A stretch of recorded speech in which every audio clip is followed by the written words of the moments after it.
You are now watching eTopic, the Learning Center. Thank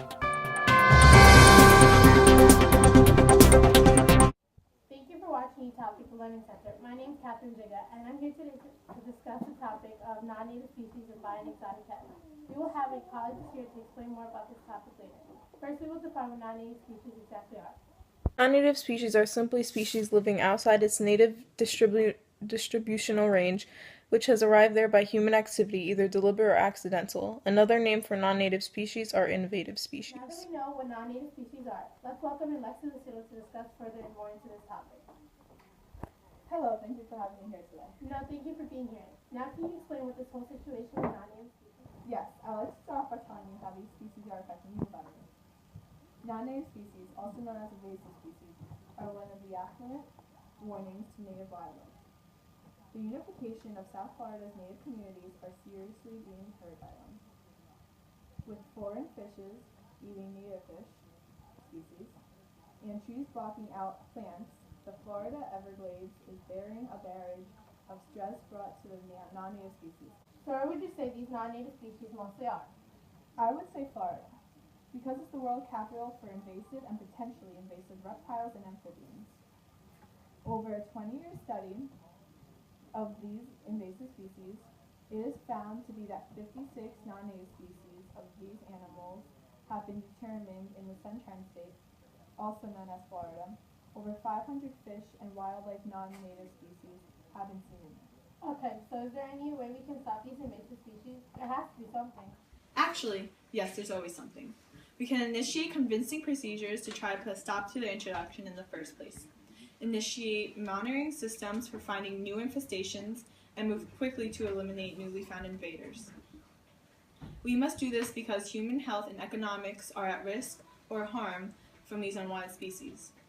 The collision of non-native species on our natural ecosystems and economy costs us a lot of money. And when I say a lot of money, I'm taking billions of dollars every year. Okay, thank you for informing us about this information. Before we end, would you like to say anything else?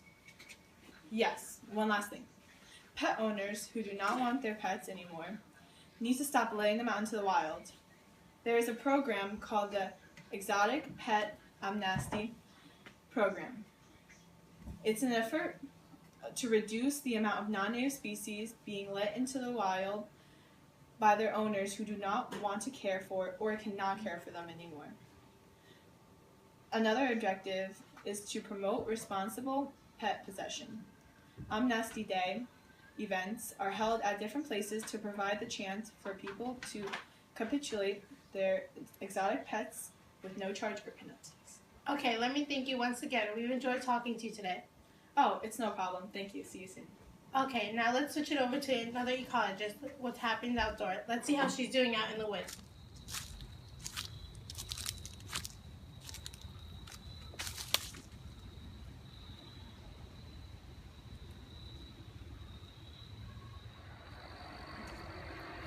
Thank you, Catherine. Hello, everyone. My name is Rodgers, and I'm out here in the woods observing different types of species and seeing how they function in their environment. You have previously learned about non-native species, and I'm here to explain more to you. There are many different types of invasive species, but some are more popular than The others. most popular invasive species are Asian carps, rabbits, cane toads, gray squirrels, killer bees, starlings, northern snakeheads, zebra mussels, and Burmese pythons. In Brazil in 1957, 26 Tanzanian bees were let loose accidentally by a beekeeper. These bees went and mated with European honeybees.